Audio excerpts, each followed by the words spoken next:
إن الحمد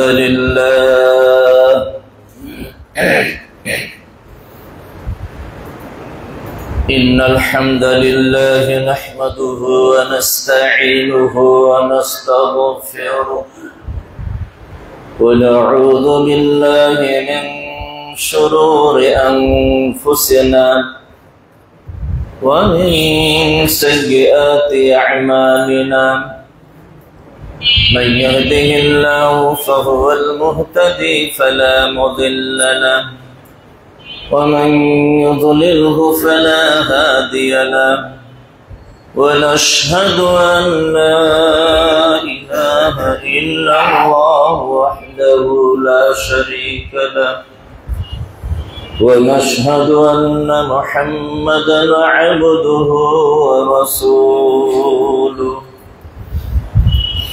يا أيها الذين آمنوا اتقوا الله حق تقاته ولا تموتن إلا وأنتم مسلمون يا أيها الناس اتقوا ربكم الذي خلقكم من نفس واحدة وخلق منها زوجها وبث منهما رجالا كثيرا ونساء واتقوا الله الذي تساءلون به والأرحام إن الله كان عليكم رقيبا أما بعد فإن خير الحديث كتاب الله وخير الهدي هدي محمد صلى الله عليه وسلم وشر الأمور محدثاتها وكل محدثة بدعة وكل بدعة ضلالة وكل ضلالة في النار فأعوذ بالله من الشيطان الرجيم بسم الله الرحمن الرحيم وأنكحوا الأيام منكم والصالحين من عبادكم وإمائكم إن يكونوا فقراء يغنيهم الله الآية الحمد لله শুরুতে আবারও সেই মহান স্রষ্টা আল্লাহ রাব্বুল আলামিনের নিমিত্তে প্রশংসা জ্ঞাপন করছি,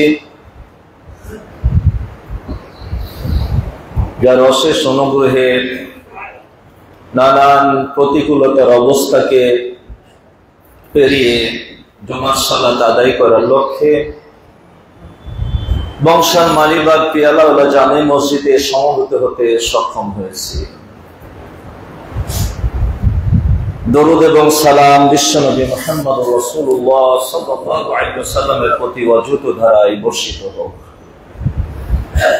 সাথে সাথে পৃথিবীর তামাম মুসলিম মুসলিমাত মুমিন মুমিনাত যারা আমরা বেঁচে আছি এবং যারা আমাদের মাঝ থেকে চিরবিদায় গ্রহণ করেছেন তাদের উপরও আল্লাহর করুণা ধারা বর্ষিত হোক, আমরা বলি আমিন।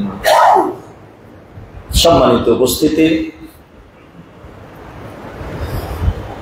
আমরা জানি যে গত শুক্রবার থেকে নিয়ে আজকে পর্যন্ত বিভিন্ন সময়ে আমাদের উপরে সেই করার ভূমিকম্প যেন বারবার দেখা দিচ্ছে, বারবার নাড়া দিচ্ছে।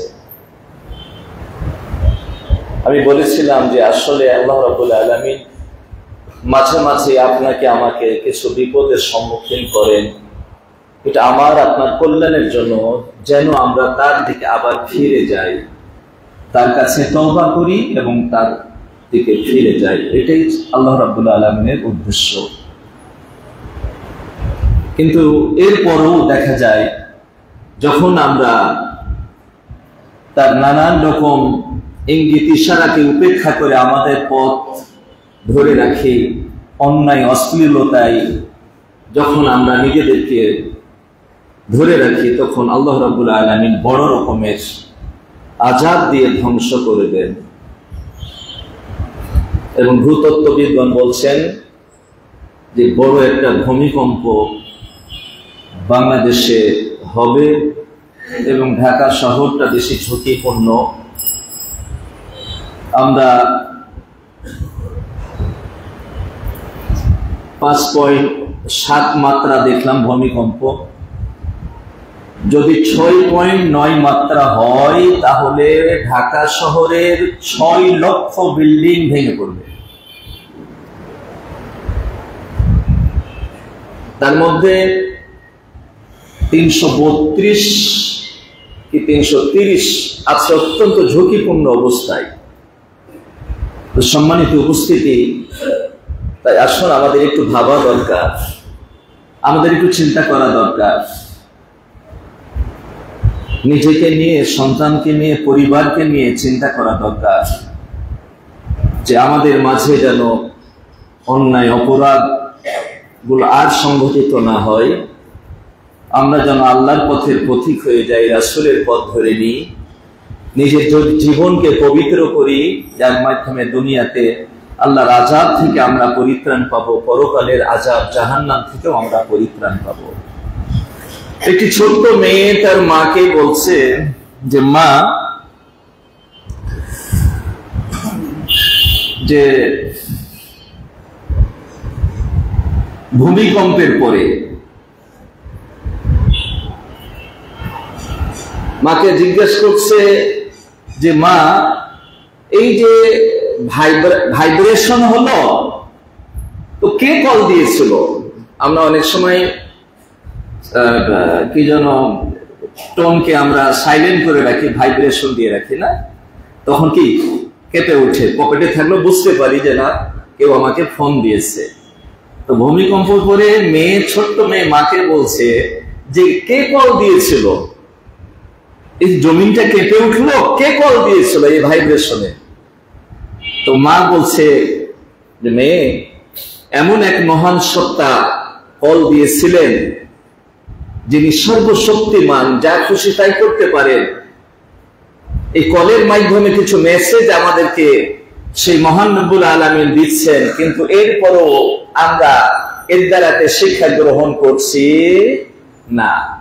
এই কলকে উপেক্ষা করছি, এই কলকে আমরা রিসিভ করছি না। এই কলের মাধ্যমে আল্লাহ রাব্বুল আলামিন জাতিকে সাবধান করতে চাচ্ছেন। এরপরে যদি সাবধান না হয়, আল্লাহর করা কিছু থাকবে না। কখন যে কি ঘটনা ঘটিয়ে দিবে। গত জুমাতে তো আপনাদের শুনিয়েছিলাম তুরস্কের ভূমিকম্পের কথা। 1 মিনিটের মধ্যে 50,000 লোক শেষ। 1 মিনিটের মধ্যে। তারা গর্ব করেছিল যে এই গোলকূপ নৌঘাটি আরে কোন মানুষ তো ভাঙতে পারবে না, সৃষ্টিকর্তাকে ধ্বংস করতে পারবে না, এরকম গর্ব করেছিল। না জায়েজ একটা গর্ব। এই গর্ব আমাদের মাঝেও আছে। আমাদের কিছু টাকা হলে আমরা গর্বে ফেটে পড়ি, কিছু এলেন কালাম যদি বেশি হয় এলেনের গর্ব অনেকে আমরা করি, ক্ষমতা হয়ে গেলে ক্ষমতার গর্ব করি, যে গর্বকে আল্লাহ পছন্দ করেন না। যারা গর্ব করবে এদেরকে দুনিয়াতে আল্লাহ নাজেহাল করে তারপরে তার মৃত্যু দিবে। দুনিয়াতে মানুষকে দেখাই দিবেন। গর্ব পৃথিবীর পক্ষে অনেকে অনেক রকমের গর্ব করেছিল।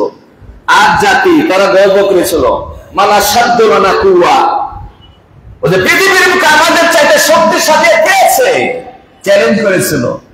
আল্লাহ একটা ঝড় দিলেন, এই মানুষগুলা কাগজের মতো উপরে উড়ে আছড়ে পড়লো আর মরে থেকে গেল। আল্লাহু আকবার। আল্লাহর সাথে পাল্লা দিয়ে পারে যায় না। সম্মানিত উপস্থিতি, তাই আসুন, কথা বললে এটার উপরে খুতবা শেষ হয়ে যাবে। আমি আর একটা বিষয় ধরতে যাচ্ছি, তাই এই মর্মে আর বেশি কথা বলবো না। শুধু এতটুকুনি বলবো যে আয়াতটি আমি পাঠ করেছিলাম, আওয়ালা ইয়ারাউনা আন্নাকুম ইফতানুনা ফি কুল্লি আমিন মাররাতান আও মাররাতাইন সুম্মা লা ইয়াতুবুনা ওয়া লাহুম ইয়াসাক্কারুন। তারা কি দেখে না যে আমি বছরে একবার দুইবার তাদেরকে বিপর্যয়, তাদের উপর আযাব, গজব, ভূমিকম্প কত কি আমি দিয়ে থাকি, এরপরেও তারা কেন তওবা করে না, এরপরও কেন তারা উপদেশ গ্রহণ করে না? আমাদেরকে উপদেশ গ্রহণ করতে হবে, তওবা করতে হবে যদি আল্লাহর আযাবকে আমরা ঠেকাতে চাই। শুধু হাত তুলে দোয়া করে আযাব ঠেকানো যাবে না। আপনার আমার চরিত্রের পরিবর্তন ঘটতে হবে। আপনার সন্তান, আপনার পরিবারটিকে মুসলিম পরিবার, আদর্শ পরিবারে পরিগণিত করতে হবে, তাহলে আল্লাহর আযাবকে আপনি ঠেকাতে পারবেন। কান্নাকাটি করতে হবে, চোখের পানি। আল্লাহ বলছিলেন আযাব দেওয়ার সময়, তারা কেন আমার কাছে কান্নাকাটি করেনি? যদি কান্নাকাটি করতো তাহলে আযাবটা বন্ধ হয়ে যেত। আল্লাহর কাছে কান্নাকাটি করতে হবে আর নিজেদেরকে শুধরে নিতে হবে। তওবা করা মানে কি? ফিরে আসতে হবে অন্যায় থেকে, আর উপদেশ গ্রহণ করে নিজেকে শুধরে নিতে হবে। এই মেসেজ দিয়েই এই পর্ব আমি শেষ করছি। আসুন, যে বিষয়টা নিয়ে আপনাদের সামনে গত জুমাতে ইঙ্গিত দিয়েছিলাম, যে আমরা আলোচনা করেছি আদর্শ সন্তান নিয়ে, আদর্শ শিক্ষা নিয়ে। আজকে শুরু করতে যাচ্ছি আদর্শ পরিবার। আদর্শ পরিবার এটা একটি গুরুত্বপূর্ণ একটা সাবজেক্ট এবং বিষয়, জীবন ঘনিষ্ঠ, আপনার আর আমার প্রত্যেকের জীবনের সঙ্গে ওতপ্রোতভাবে জড়িত। আজকের বিষয়গুলা আমরা খুব খেয়াল করে শুনবো, এবং আমাদের আদর্শ পরিবার কিভাবে আমরা গড়তে পারি, আদর্শ পরিবার গড়তে গিয়ে কি কি বাধা এবং কি কি সমস্যার কারণে আমরা আদর্শ পরিবার গড়তে পারি না, বিভিন্ন বিষয় নিয়ে, বিভিন্ন দিক নিয়ে আলোচনা হবে ইনশাআল্লাহ। আল্লাহ রাব্বুল আলামিন যদি মেহেরবানি করেন আর আপনাদের মতো সুদীবৃন্দের প্রাণঢালা দোয়া যদি আমার শামিলে হাল হয়, আমার স্বাস্থ্যের অনুকূলে হয়, তাহলে ইনশাআল্লাহ এই বিষয়টি আপনাদের সামনে পরিষ্কার করে তুলে ধরার চেষ্টা করব ইনশাআল্লাহ। ওমা তৌফিক ইল্লা বিল্লাহ, যদি আল্লাহ আমাকে তৌফিক দান করেন। সম্মানিত উপস্থিতি, আদর্শ পরিবার, মানুষ সামাজিক জীব, সমাজে বসবাস করতেই হয়। একাকী বসবাস করা যায় না, একা একা বসবাস করাও যায় না। প্রয়োজন হয় বন্ধু বান্ধবের, প্রয়োজন হয় লাইফ পার্টনারের, প্রয়োজন হয় বাবা মার, সবারই প্রয়োজন হয়। একটা পরিবার কাকে বলে? বাবা মা ভাই বোন, ছোট্ট পরিবার, তাই না?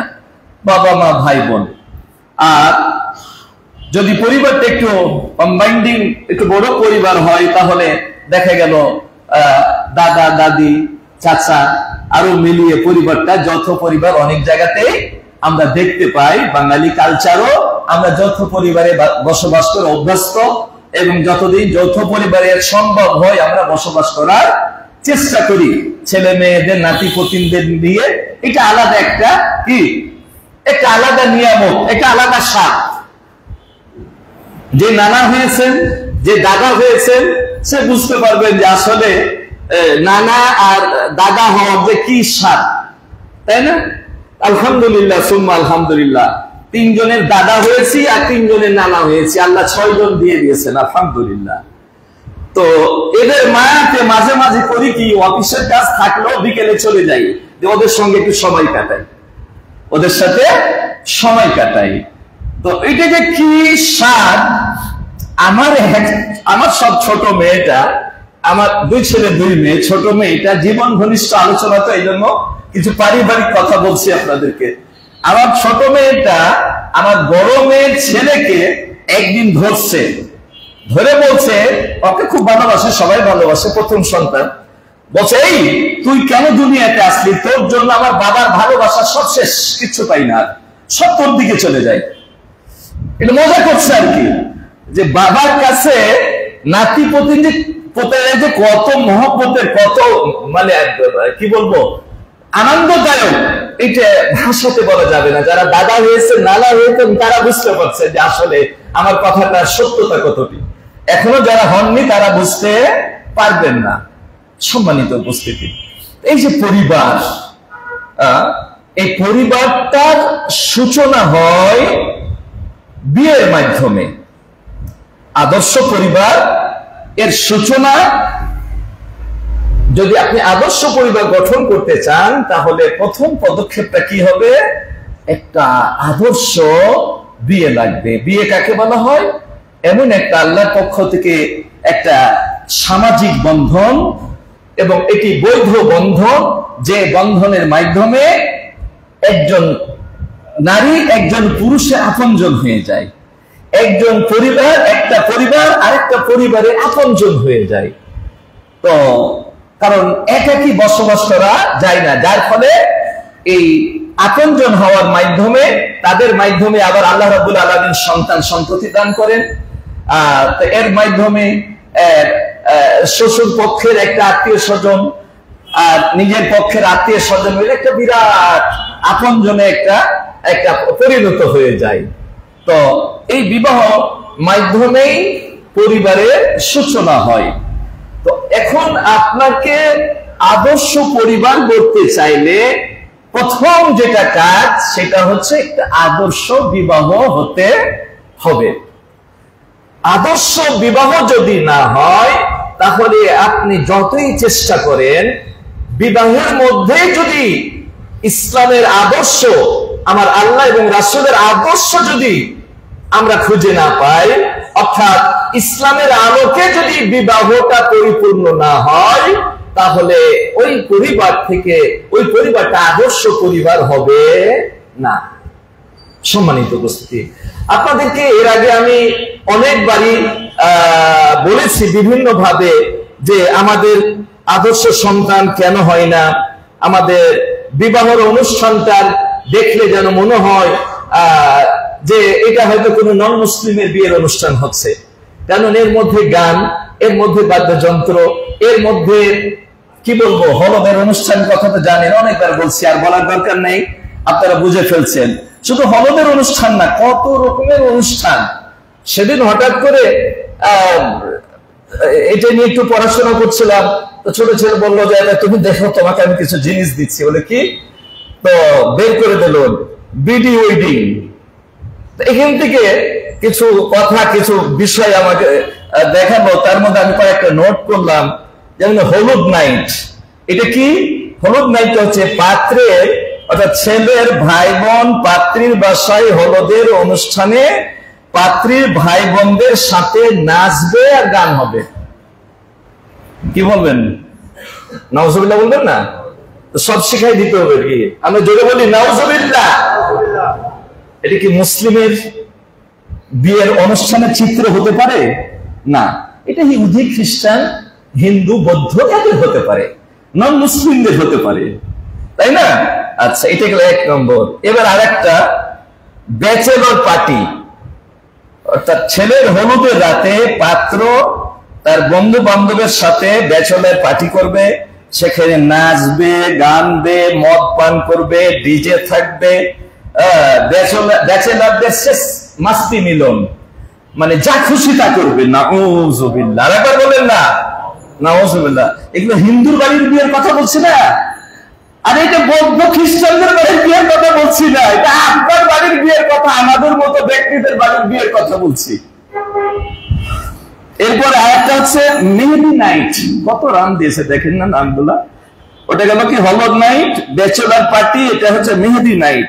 হলুদের পরের দিন পাত্রীর বাড়িতে মেয়েদের অনুষ্ঠান, সেখানে কি হবে? নাচ হবে, গান হবে, রং তামাশা, রং মাখামাখি করবে, এ ওকে রং মাখাবে, ওকে রং মাখাবে। কথাটা বুঝছেন? এই হলো এটা কি, এটা কি বললাম? মেহেদি নাইট। আর সব শেষে আরেকটা বলি, আরো অনেক ছিল, আমি 4টা নোট করছি। আরেকটা হচ্ছে গ্রুপ পারফরমেন্স। যুবকেরা বুঝতে পারছে, কারণ ওরা তো 2-1টাতে গেছে এরকম গ্রুপ পারফরমেন্স। গ্রুপ পারফরমেন্সটা কি? গ্রুপ পারফরমেন্স হচ্ছে বিয়ের দিন ছেলে মানে বর আসবে, তার আত্মীয় স্বজন বোন একদিকে এক লাইনে থাকবে ছেলে, একদিকে থাকবে মেয়ে, জামাইও নাচবে আর তার আত্মীয় স্বজনেরা নাচতে নাচতে ঢুকবে, ঠিক আছে? আর এদিকে পাত্রী নাচতে নাচতে ওই জামাইকে রিসিভ করবে। নাউজুবিল্লাহ বলবেন না? এই হচ্ছে বিয়ের অনুষ্ঠানের বর্তমান মুসলিমদের চিত্র। এইগুলা নন মুসলিমদের বিয়ের অনুষ্ঠান থেকে নোট করা হয়নি, মুসলিমদের বিয়ের অনুষ্ঠান থেকে নোট করা হয়েছে।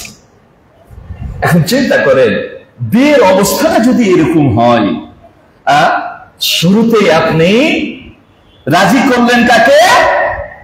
শয়তানকে, তাই না? আর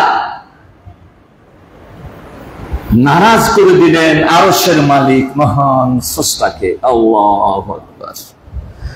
তো আপনার দাম্পত্য জীবনের সূচনাতেই আপনি মালিককে নারাজ করে দিলেন, অসন্তুষ্ট করে দিলেন।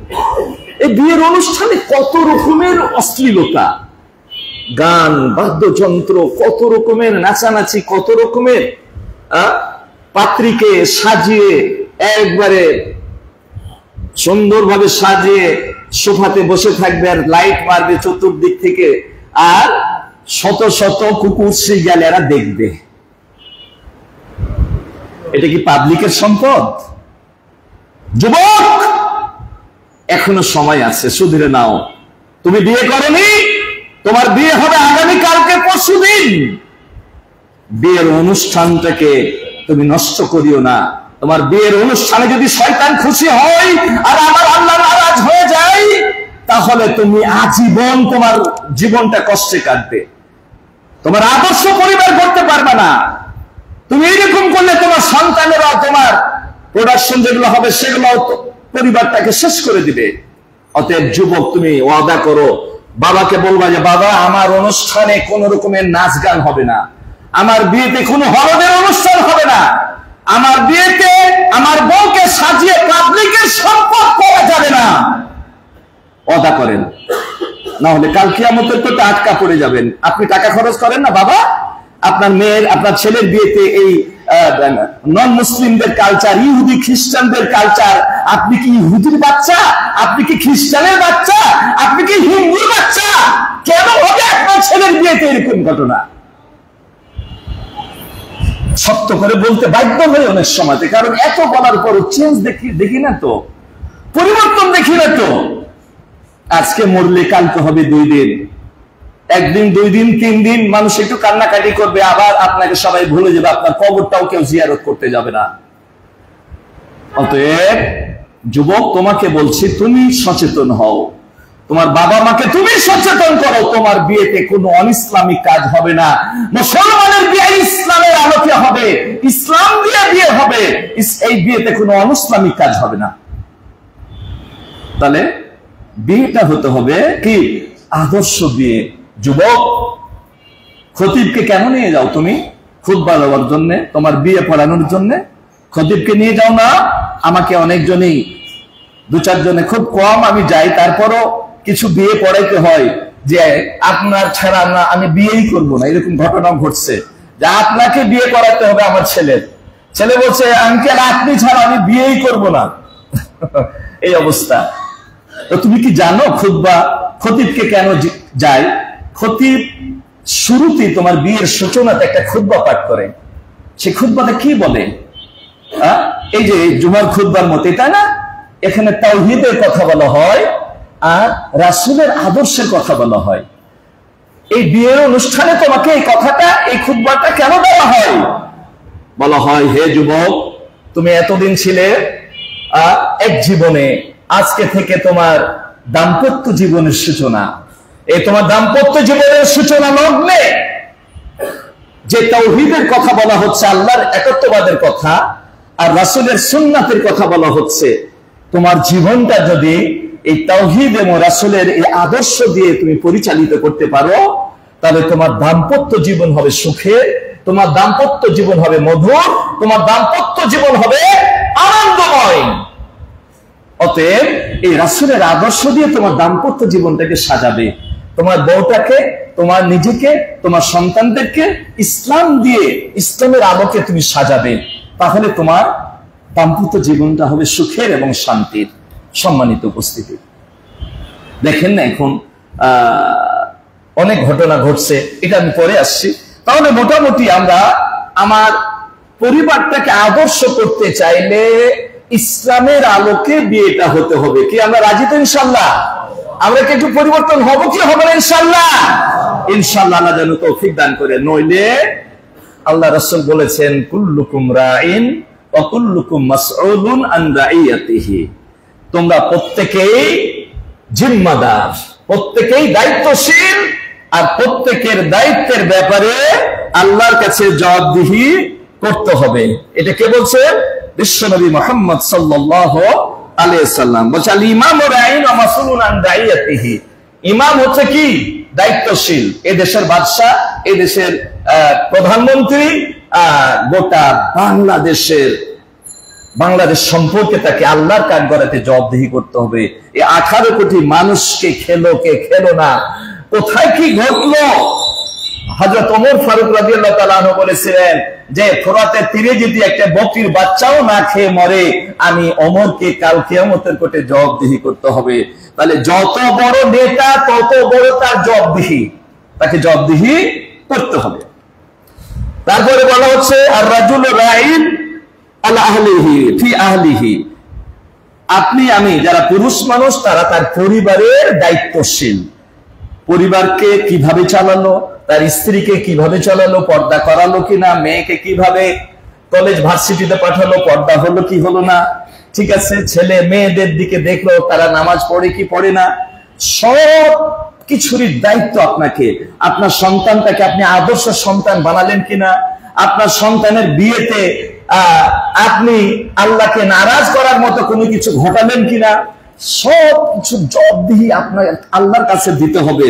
এই বিশ্বাসটা যদি থাকে, তারপরে কি কেউ বিয়ের অনুষ্ঠানে অনিসলামিক কাজ করতে আমরা পারি না? পারি না। আসলে আল্লাহর প্রতি যে বিশ্বাস, প্রত্যেকটা আমলের যে জবাবদিহি করতে হবে। এই যে ভূমিকম্প, ইদা যুলজিলাতিল আরযু জিলজালাহা ওয়া আখরাজাতিল আরযু আসকালাহা ওয়া ক্বালা আল ইনসানু মা লাহা, সেদিন সব বের করে দিবে। ইউহাদ্দিসু আখবারাহা, তা সব কথা প্রকাশ করবে, জমিন বলে দিবে, প্রকাশ করবে। তার মধ্যে কোথায় আপনি কি করেছেন, কোথায় গুনাহ করেছেন, কোথায় নেকি করেছেন, তাও বলে দিবে জমিন। অমুক ব্যক্তি আমার এই জায়গাতে এই কাজ করেছে। আপনি যদি বিয়ের অনুষ্ঠানকে ইসলামের ছাঁচে গড়েন, তাহলে আল্লাহ রাজি হবেন, খুশি হবেন, শয়তান বেজার হবে, এই দাম্পত্য জীবনটা হবে সুখের। সম্মানিত উপস্থিতি, এরপরে বলা হচ্ছে অল মানাতু রাইয়াতুন ফি বাইতি যাওজিহা, নারীরাও, আপনার বউ আমার বউ, এরা তার স্বামীর বাড়ির জিম্মাদার।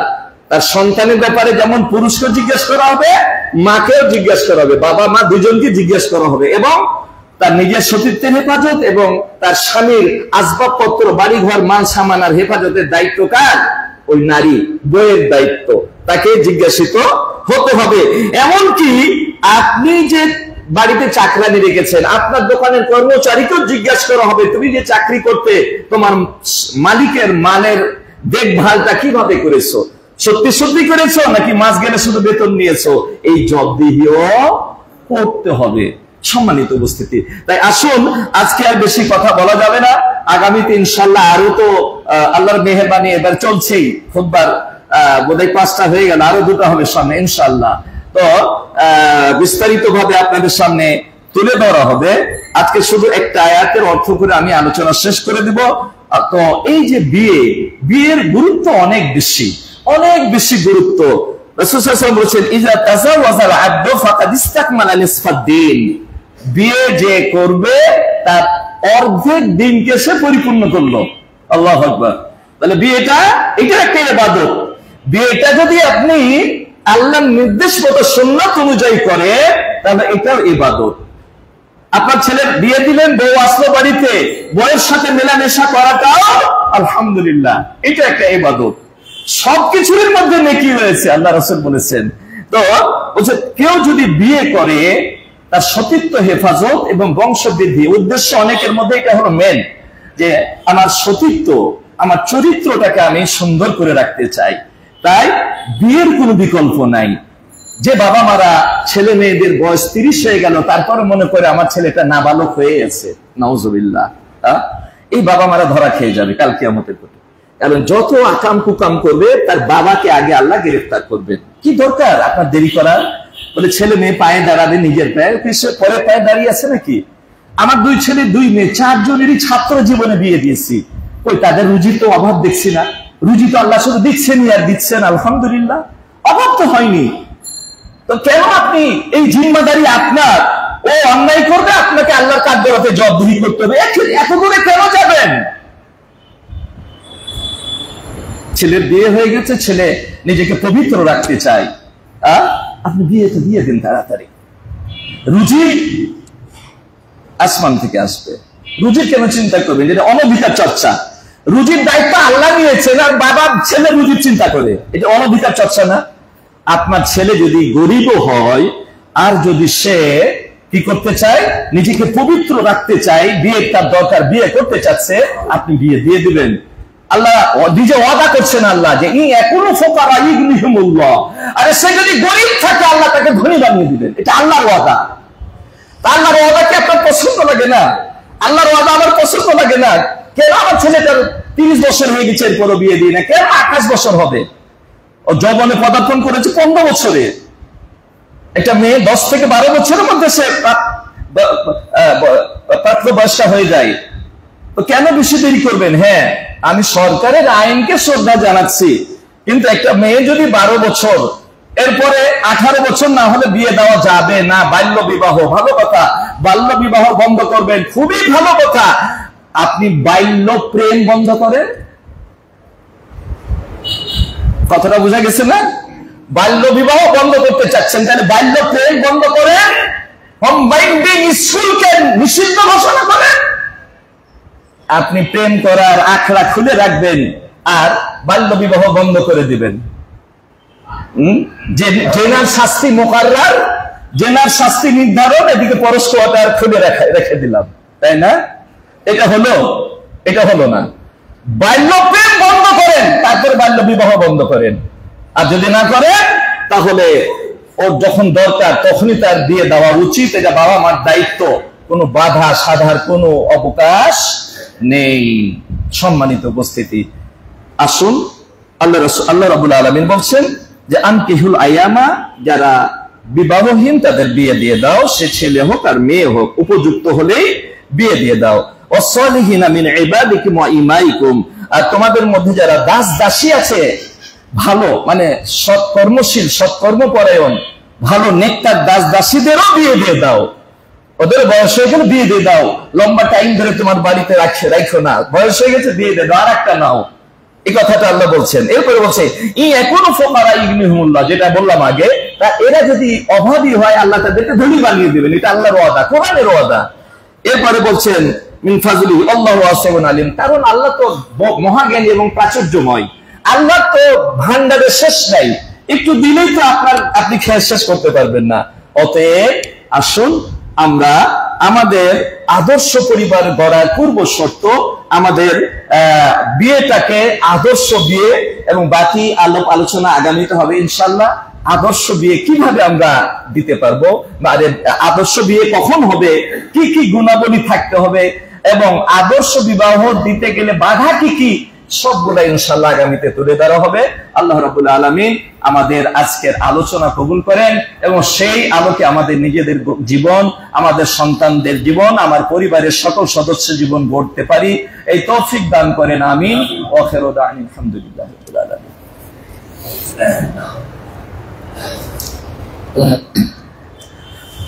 আলহামদুলিল্লাহিল্লাযী ওয়াকাফা ওয়া সালামুন আলা ইবাদিহিল্লাযীনা ইসতাফা।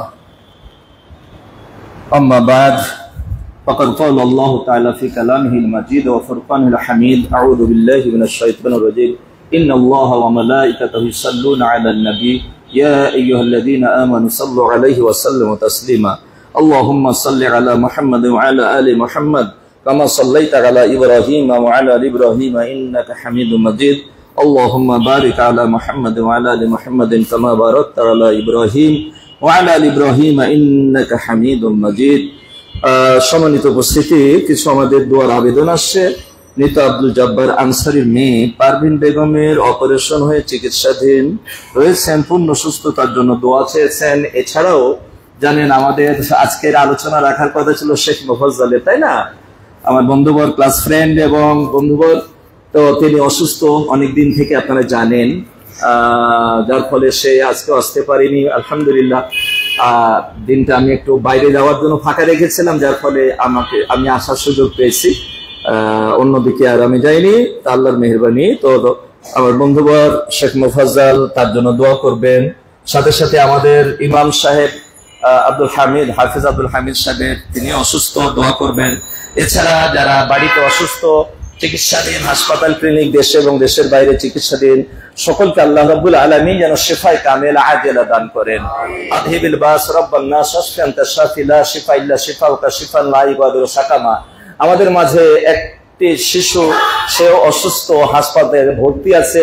এখন খুবই ঘরে ঘরে নিউমোনিয়া হচ্ছে, শ্বাসকষ্ট হচ্ছে। সবাই সাবধানে থাকবেন, বাচ্চাদেরকে বিশেষ করে সাবধানে রাখবেন।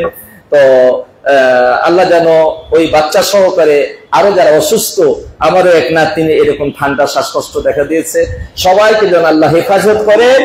আমিন। ইবাদাল্লাহ রাহিমাকুমুল্লাহ, ইন্নাল্লাহা ইয়া'মুরু বিল আদলি ওয়াল ইহসানি ওয়া ইতা'i যিল কুরবা ওয়া ইয়ানহা 'আনিল ফাহশা'i ওয়াল মুনকার ইয়া'iদুকুম লা'আল্লাকুম তাযাক্কারুন। আযকুরুল্লাহা ইয়াযকুরুকুম ওয়া ইয়াস্তাজিবু লাকুম ওয়া লাযিকরুল্লাহি তাআলা ওয়া জাল্লা ওয়া আ'তাম ওয়া আকবার।